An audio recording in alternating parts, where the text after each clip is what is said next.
안녕하세요. 하루 필수 말씀 충전 하필 큐티 조종환입니다. 오늘 함께 나눌 하나님 말씀은 다니엘 9장 1절에서 19절까지 말씀입니다. 메대 족속 아하수에로의 아들 다리우스가 바빌로니아 나라의 왕이 된 첫 해, 그가 통치한 첫 해라고 소개하고 있습니다. 우리가 이전에 함께 생각해 봤던 것처럼 이 다리우스라고 하는 것이 하나의 왕좌 이름이었다면 지금 여기에서 등장하는 아하수에로의 아들 다리우스라고 소개하는 것이 그가 통치한 첫 해라고 소개하고 여기에 70년이라고 하는 예레미야 예언에 대한 이야기를 하고 있기 때문에 이 사람은 고레스 대왕이었을 가능성이 매우 높습니다. 우리가 이렇게 그냥 단순하게 아하수에로 다리우스 이게 뭐 아들이다 이런 방식으로 읽게 되면은 역사에서 실제적인 인물을 찾는 데 굉장한 어려움을 갖게 됩니다. 우리가 이 부분을 계속해서 지적해 왔었고, 그래서 오늘 이 본문은 다른 본문들과의 연결성을 생각했을 때에 고레스 대왕, 그러니까 이스라엘을 예루살렘으로 되돌려 보낸 사람에 대한 이야기와 연결되고 있다는 것을 우리가 지적해 봐야 할 것 같아요.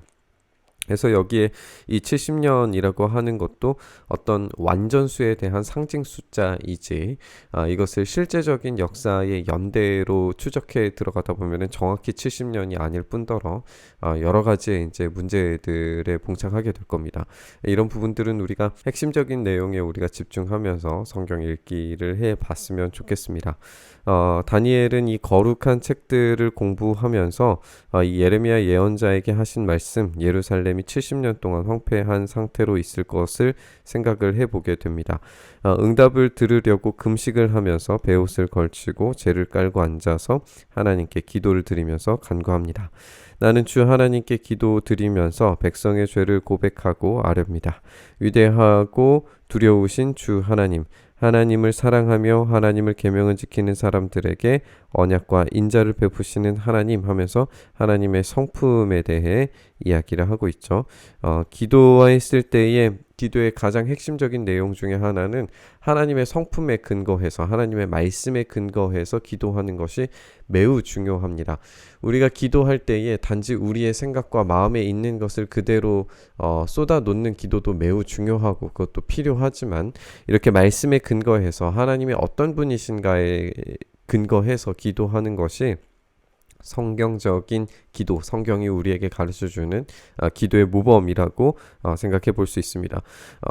그렇게 생각을 했을 때에 우리가 다니엘이 지금 성경을 읽다가 예레미야의 글을 읽다가 기도하잖아요. 이게 하나님의 말씀을 읽음과 동시에 기도가 터져 나오게 되는, 말씀과 기도가 동시에 가게 되는, 이게 이제 개혁자들이 이야기했던 기도의 방식이기도 하고 성경이 우리에게 가르쳐주는 기도의 방식이기도 합니다. 이런 전통을 따라서 우리가 말씀을 통해서 기도하는 것은 매우 중요한 것 같아요. 우리가 죄를 짓고 잘못을 저질렀습니다. 회개하면서 악한 일을 저지르며 반역하며 주님의 계명과 명령을 떠나서 살았습니다. 우리는 주님의 종 예언자들이 주님의 이름으로 우리의 왕과 지도자와 조상과 모든 백성에게 말하는 것을 듣지 않았습니다. 주님께서는 언제나 의로우십니다. 그러나 우리는 오늘처럼 낯뜨거운 수치를 당합니다.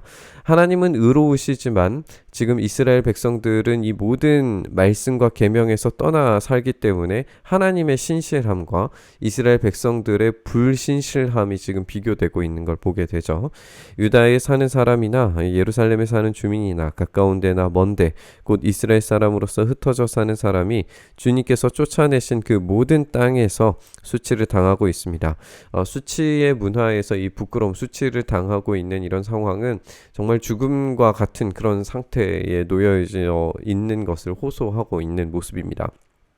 그들이 그렇게 주님께 죄를 지었다라고 고백하면서 주님, 우리와 우리의 왕과 지도자와 조상이 낯뜨거운 수치를 당한 것은 우리가 주님께 죄를 지었기 때문입니다.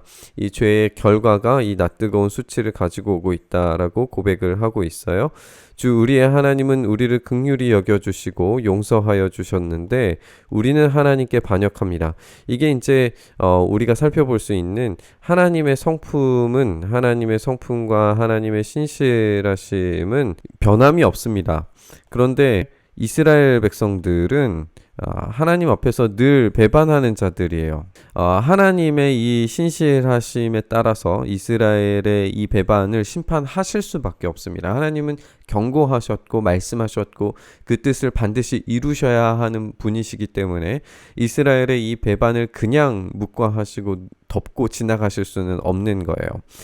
우리가 주 하나님께 순종하지도 않고 하나님의 종 예언자들을 시키셔서 우리에게 말씀하여 주신 율법도 따르지 않았고 온 이스라엘이 주님께 순종하지 않고 율법을 어기고 벗어났기 때문에 하나님의 종 모세의 율법에 기록된 벌과 저주가 우리에게 내려졌다. 그러니까 하나님의 이 성품과 이 신실하심에 의해서 하나님께서 말씀하셨던 그대로 이루시는 하나님이십니다.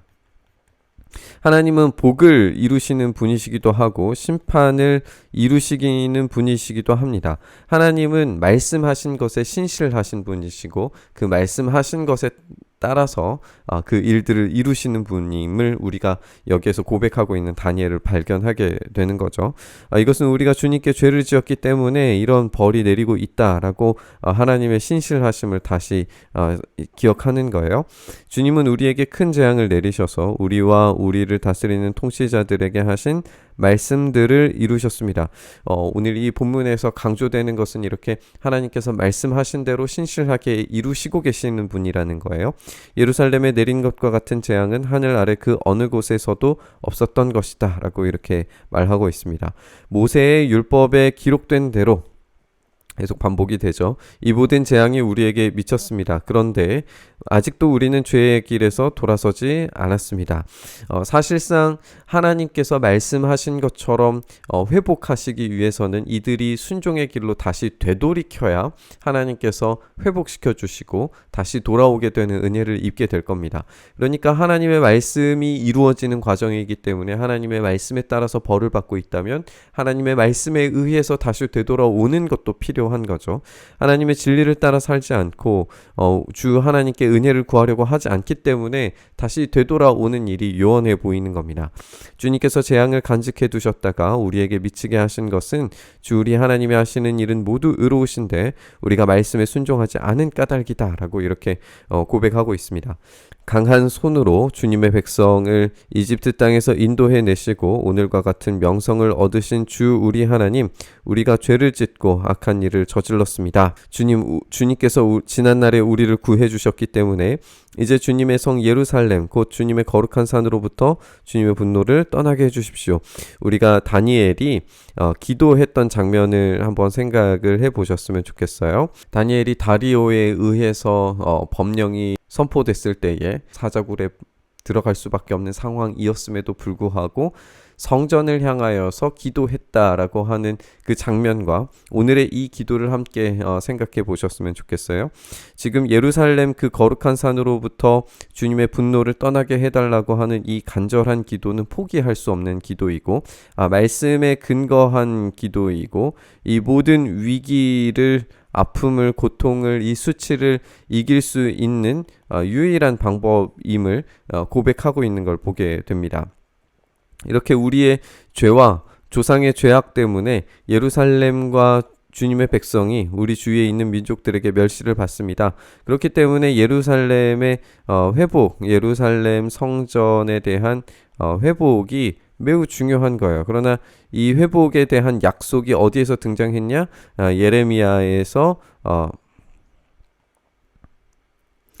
예레미야가 70년의 기간에 대해서 예언을 했고 이 70년의 기간이 차가기 때문에 하나님께 간절히 기도하는 것이죠.